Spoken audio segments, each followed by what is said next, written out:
Hello, everyone, and welcome to Rad's House of Horror, one-stop shop for all things horror movies, horror games, and horror movie reviews. Today, we will be talking about The Crow. Not the 1994 version of The Crow, but the 2024 version of The Crow. Bill Skarsgård does amazing in this film, but it does not compensate for the movie being well or good. I assure you that I don't recommend this film. So if you like the content, make sure to subscribe to the channel, hit a like on the video, and comment what you think about The Crow. The Crow 2024 does great with the gore and the violence that the comic asks for.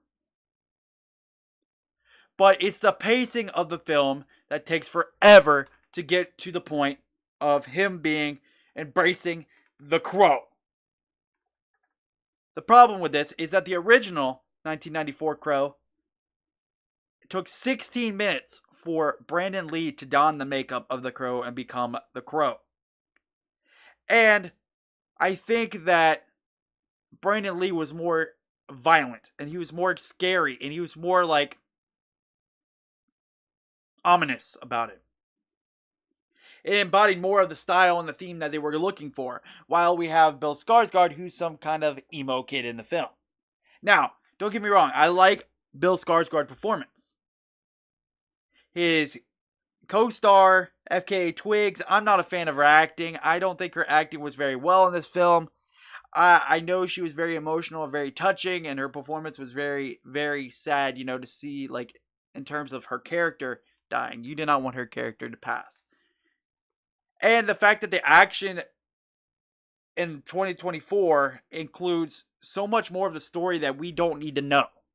There's so many films out there that we don't need to know what happens. We don't need to know what happens before. We don't need to know the backstory. We don't need to know any of that. And that's what happens in this film is you get shown the backstory. And you're like, okay, cool. The backstory, cool. And to me, I don't need to know that. I needed to know the Crow, and he's seeking revenge for his killing and his fiance's killing. That's all I needed to know. All I wanted to see. It's an action horror film, right? Not a love romantic, film. Just not how I feel about it.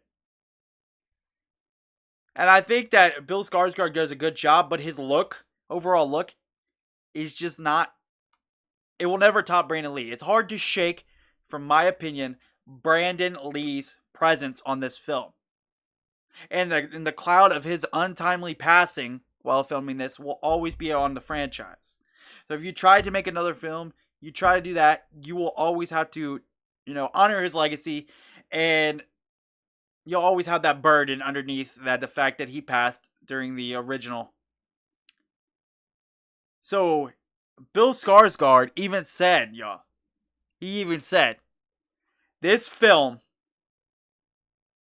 should not be made, basically is what he said.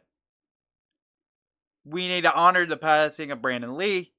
And he was, of course, paid to be the actor. But he said that when they tell you, an actor that's paid says, listen, I don't know if this is the best idea. Well, there you go.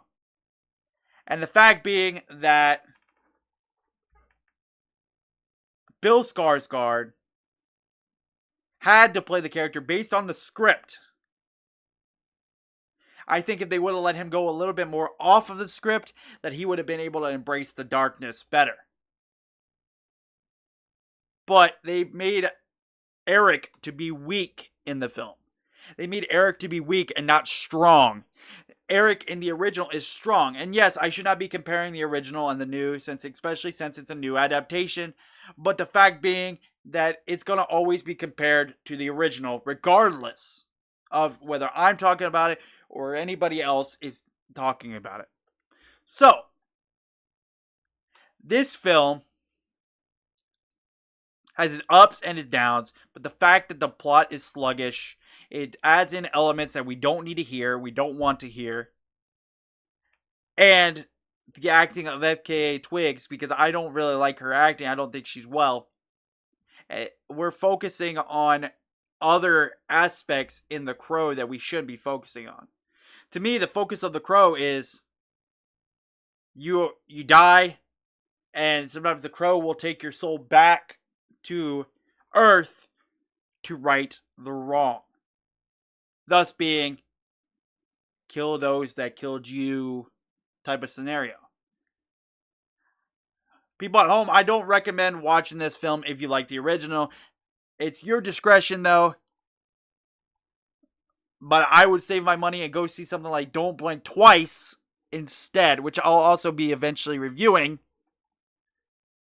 I hope you guys have an amazing day, and I will see you in the next one. That is my review of The Crow. Your discretion, but I don't recommend seeing it.